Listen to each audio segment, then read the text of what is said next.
Selamat datang di Jurnal Prima Plastindo 5 Juni 2020. Pada awal bulan ini, kami akan mengawali dengan mengulas seputar permintaan di pasar polimer.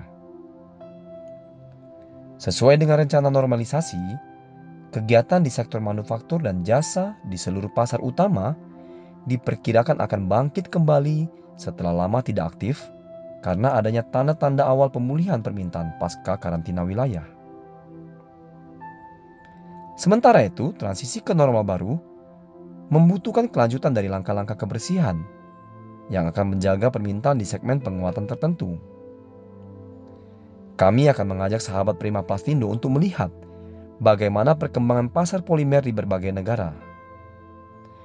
Yang pertama adalah Cina. Laporan menunjukkan bahwa plastik kaku melihat adanya permintaan yang lebih baik dari sektor otomotif dan konstruksi. Sedangkan permintaan untuk produk PP dan PE mulai berkembang pada awal Februari. Hal ini sejalan dengan meningkatnya kebutuhan polimer untuk penggunaan medis, sehingga jalur produksi baru dibangun untuk memenuhi permintaan masker medis yang meningkat karena wabah virus corona. Yang pada akhirnya menyebabkan persediaan terbatas dari nilai PP HOMO tertentu dan mendorong harga PP non-woven serta fiber menjadi lebih tinggi. Selain meningkatkan permintaan untuk aplikasi medis, konsumsi barang sekali pakai dan produk kemasan makanan juga meningkat selama pertempuran dengan wabah virus corona. Maka, dengan adanya Cina sebagai negara pertama yang muncul dari karantina wilayah nasional, permintaan juga meningkat di sektor industri konstruksi dan otomotif. Dengan adanya peningkatan kegiatan ekonomi dan tingkat produksi yang lebih tinggi di pabrik hilir, mendukung sentimen pembelian. Sementara itu, untuk harga PVC, pipa HDPE dan injeksi juga didorong lebih tinggi. Hal ini dikarenakan permintaan yang muncul di sektor-sektor ini. Lalu bagaimana dengan Asia Tenggara yang setelah berbulan-bulan pada langkah-langkah pembatasan? Adanya ekspektasi pemulihan setelah pencabutan karantina wilayah telah mendominasi sentimen di pasar Asia Tenggara. Adapun permintaan yang meningkat di tengah menguatnya Cina dan dimulainya kembali kegiatan manufaktur secara bertahap telah mendukung pandangan ini. Dan permintaan yang lebih baik telah diamati di Vietnam dan Thailand. Vietnam telah menjadi negara Asia Tenggara pertama yang mengurangi pembatasan sejak akhir April. Di Vietnam, permintaan akan tas besar telah meningkat baru-baru ini. Hal ini sebagai tanggapan terhadap kebutuhan untuk menyimpan persediaan yang banyak. Banyak negara masih terisolasi. Untuk menghindari penjualan yang lancar, sehingga dibutuhkan tas jumbo untuk menyimpan produk yang tidak terjual.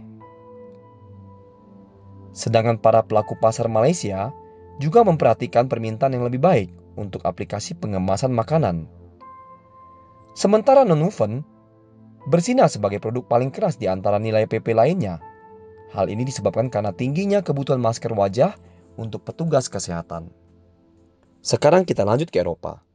Adapun prospek permintaan khusus jenis barang-barang penting lainnya tetap menjanjikan, sehingga menimbulkan pembelian panik yang disebabkan oleh virus corona, serta menciptakan ledakan permintaan untuk kemasan tingkat makanan dan produk-produk kebersihan selama bulan Maret dan April. Sementara untuk nilai tertentu LDPE yang masuk pada kemasan fleksibel juga menikmati permintaan yang kuat. Converter menjalankan jalur HDPE mereka dengan harga penuh, karena grade ini digunakan untuk membuat flakon gel pembersih tangan. Selain itu, PET juga digunakan dalam kemasan makanan, botol kosmetik, dan pelindung wajah. Adapun kebutuhan yang meningkat untuk masker wajah, spray medis, dan gaun bedah pelindung untuk memerangi penyebaran pandemi COVID-19 juga mendukung nilai PP non-woven dan fiber. Sedangkan partisi transparan yang terbuat dari PMMA, PC, PVC, dan GBPS mulai digunakan di supermarket dan kantor sebagai bagian dari langkah penjagaan jarak sosial dan pembatas ruang kantor yang menciptakan lingkungan kerja yang lebih aman. Beberapa pelaku pasar melaporkan bahwa permintaan GPPS lebih baik karena digunakan untuk memproduksi tabung reaksi. Tabung reaksi dapat dibuat dari berbagai produk termasuk diantaranya adalah PS, PP, PE, dan PVC. PVC juga dapat digunakan dalam kantong darah dan IV. Maka sebagai informasi bahwa musim ramai terjadi pada musim pertanian yang tinggi, dan hal ini akan dimulai pada bulan Juni, sehingga diharapkan dapat mendukung harga LDPE ke depan. Maka dengan adanya persediaan regional yang semakin terbatas untuk grade ini, maka beberapa pembeli mengamankan stok ekstra menjelang potensi kenaikan di bulan Juni. Kita lanjut ke Turki. Pembukaan kembali memicu permintaan disposable, mirip dengan negara-negara lain di dunia.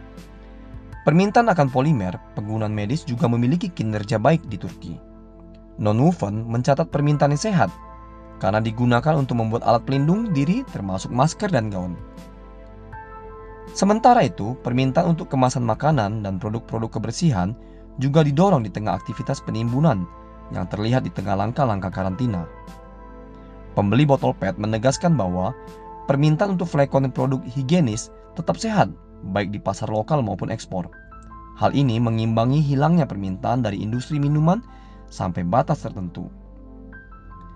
Adapun ketika tukang cukur, salon kecantikan dan penata rambut telah melanjutkan kegiatan sebagai bagian dari jadwal normalisasi, maka permintaan untuk tas sekali pakai dan produk disinfektan lainnya menjadi meningkat.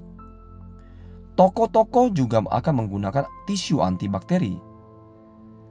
Lebih lanjut, Turki mengatur untuk mengakhiri pembatasan isolasi pada 1 Juni, yang memungkinkan bar, kafe, dan restoran untuk melanjutkan kegiatan yang akan mengarah pada peningkatan permintaan untuk sekali pakai serta minuman. Apa gambaran besarnya? Di sisi lain, kinerja yang baik pada sektor-sektor tertentu belum membuat dampak besar pada gambaran permintaan secara keseluruhan, karena lebih banyak negara telah muncul dari isolasi yang disebabkan oleh virus, sehingga permintaan secara keseluruhan di industri tekstil dan otomotif belum melakukan pemulihan yang terlihat karena anjloknya permintaan. Adapun kegiatan di industri karpet, yang merupakan salah satu industri yang paling parah terkena virus, terhenti bersama dengan kelesuan tradisional selama Ramadan. Sedangkan konsumsi barang-barang yang tidak penting jauh dari kembali ke tingkat pravirus seperti kata kompounder. Meskipun pembukaan kembali toko di pasar ekspor utama, termasuk di Eropa dan Amerika Serikat, memicu harapan untuk kebangkitan kembali di sektor tekstil, serta pengembalian cepat ke normal di sektor otomotif tidak dianggap mungkin di tengah tantangan ekonomi yang sedang berlangsung.